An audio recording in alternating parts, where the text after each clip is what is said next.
students, today we are back with a new poem, that is Father to Son from 11th class and written by Elizabeth Jennings. Elizabeth Jennings एक female पोइटिस थी। वो British से belong करती थी और उनका जो बर्थ है वो बोस्टन में हुआ। Then at the age of 6 years, 6 साल की एज में वो ऑक्सफोर्ड में शिफ्ट हो गई और फिर अपनी पूरी लाइफ वो वहीं पे रही। उनको प्रोलिफिक पोइट भी कहा जाता है। प्रोलिफिक जो है, जो लिटरेरी पर्सन्स होते हैं, जो राइटर्स और पोइट्स होते हैं, उनके लिए यूज किया जाता है। और प्रोलिफिक का मतलब होता है पर्सन प्रोड्यूसिंग अ लॉट, एक ऐसा आदमी जो बहुत सारी रचनाएं करता है, बहुत सारी चीज़ों की, जैसे पोएम्स हैं और ये आपके लेसन्स हैं, इनकी वो रचना करता है। तो ये हो गया। उसके बाद में जो एलिजाबेथ जेनिंग्स हैं, इन्होंने मेनली कुछ थीम्स लेके ये चली हैं, जैसे लव, आर्ट, डेथ और रिलीजन। रिलीजन क्या होता है? धर्म। तो इनसे संबंधित इनकी जो पोएम्स हैं वो हुआ करती हैं। जैसे फादर टू सन है, ये भी फादर और सन का जो लव है, और लव के वजह से भाई जो बेटा नाराज चल रहा है पिता से, उसके कारण जो ग्रीफ हुआ, जो दुख हुआ, उस थीम पे ये पोएम बेस्ड है। मैं अब आप लोगों को स्टेंजा वाइज बताने से पहले थोड़ा सा एक समराइज फॉर्म में व्यू दूंगा इस पोएम का। क्या होता है कि यहाँ एक फादर हैं और वो उनका बेटा है। जब तक बेटा छोटा रहा तब तक वो अपने पापा की बात मानता रहा, और जैसे ही वो बड़ा हुआ तो उसने भाई अपने तरीके से व्यवहार करना शुरू कर दिया, अपने पापा की बातों को नज़रअंदाज करना शुरू कर दिया, और वो अपने पापा का घर छोड़ के भी चला जाता है। तो पोएट ने इन्हीं बातों का जिक्र इस पोएम में किया है, और पोएट ये कहता है भाई मैं तो हर हालत में अपने बेटे को जो है अपनाने के लिए तैयार हूँ। मैं तो बस ये चाहता हूँ कि वो वापस लौट के मेरे ही घर में आ जाए, अपने पापा के ही घर में आ जाए, और अपना अलग से घर ना बसाए। तो ये मजबूरी होती है पेरेंट्स की भी, और जो चिल्ड्रन हैं वो just due to generation gap वो थोड़ा सा सोच में अंतर आ जाता है, और जो पेरेंट्स अच्छा करने की कोशिश करते हैं उसका वो गलत मीनिंग ले लेते हैं। तो ये इस पोएम की समरी है हिंदी में, जो मैंने अभी आपको ब्रीफ में बताई है। अब हम स्टेंजा वाइज ये पोएम है, इसको अंडरस्टैंडिंग अपनी डेवलप करते हैं। देखिए, फर्स्ट स्टेंजा में पोएट कहते हैं कि I don't understand this child, भाई मुझे समझ में ये बच्चा नहीं आया।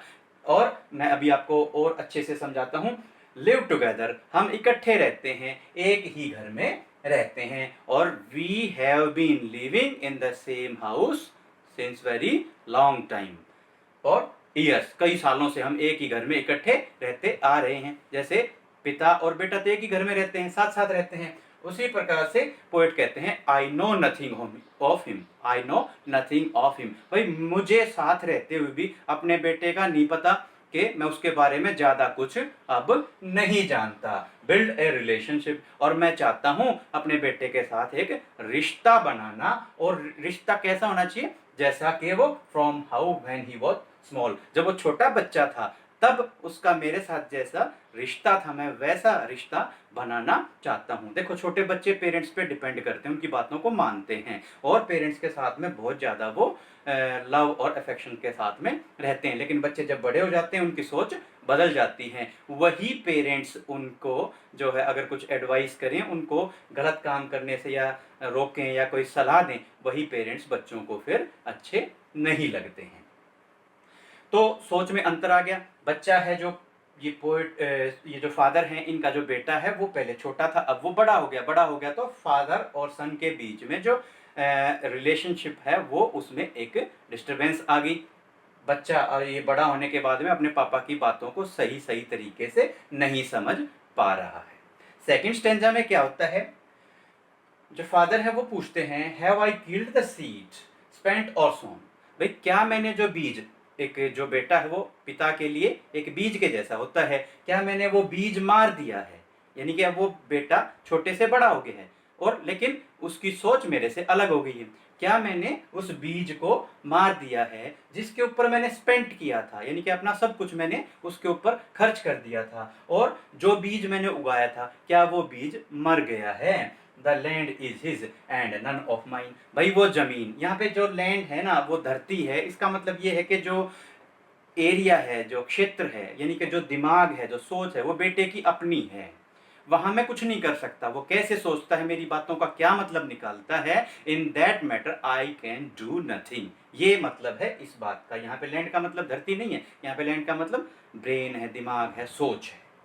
फिर पोएट कहते हैं कि हम एक ही घर में रहते हैं and we speak like strangers. एक ही घर में रहने के बावजूद हम अजनबियों की तरह बात करते हैं, यानी कि अजनबियों की तरह रहते हैं। अगर अजनबी कौन होते हैं? जो अजनबी हमारे को कोई दिखाई देते हैं, हम उनसे बात नहीं करते। इसी तरीके से ये फादर और सन आपस में बात नहीं करते रहते, एक ही घर में हैं। No sign of understanding in the air. हमारे वहाँ माहौल में, वातावरण में कहीं भी किसी भी लेवल पे कोई भी आपसी समझ दिखाई नहीं देती। ना मेरी बातों को मेरा बेटा समझता, ना मेरी बातों को, अपने बेटे की बातों को मैं समझ पा रहा हूँ। ये पोएट फादर ने ये बात कही है। The child is built to my design, what he loves I can't share. और पोएट कहते हैं कि हालांकि मैंने जैसा अपने बेटे को बनाना चाहा ये वैसा ही बना है, लेकिन उसे अब क्या पसंद है, जैसा बनाना चाहा ढलता तो ये वैसा ही गया बड़ा होके, लेकिन इसकी जो सोच है वो अलग हो गई। अब इसे क्या पसंद है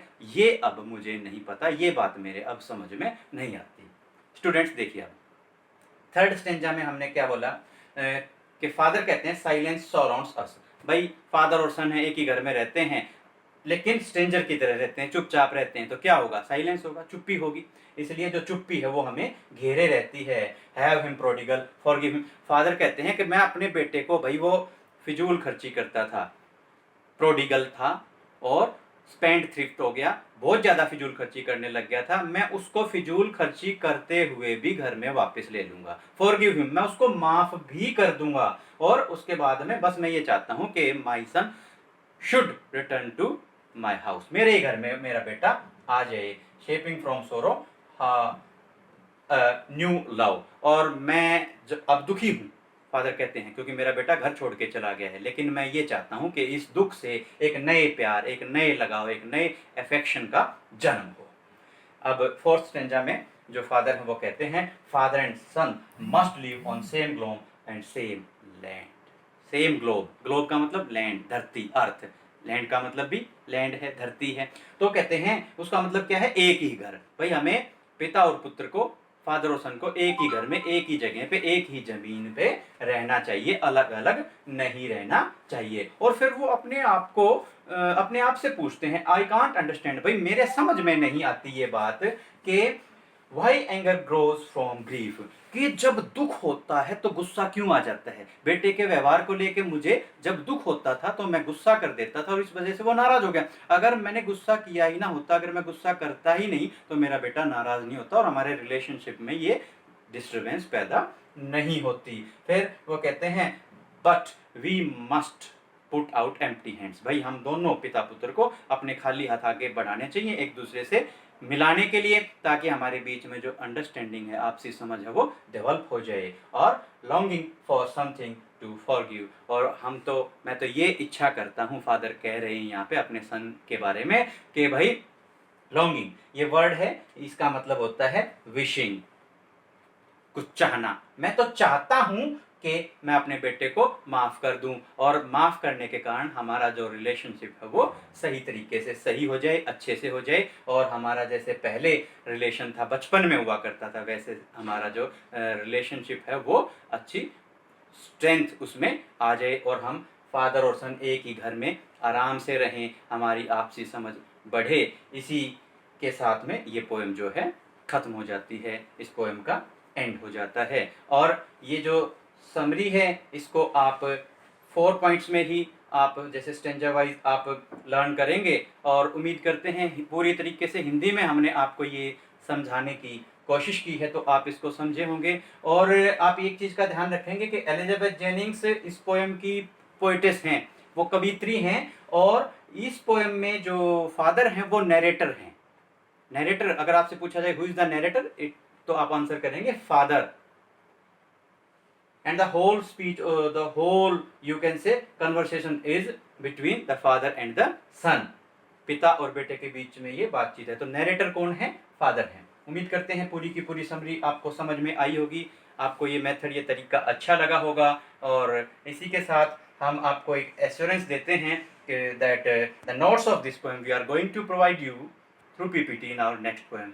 फाइन, थैंक यू।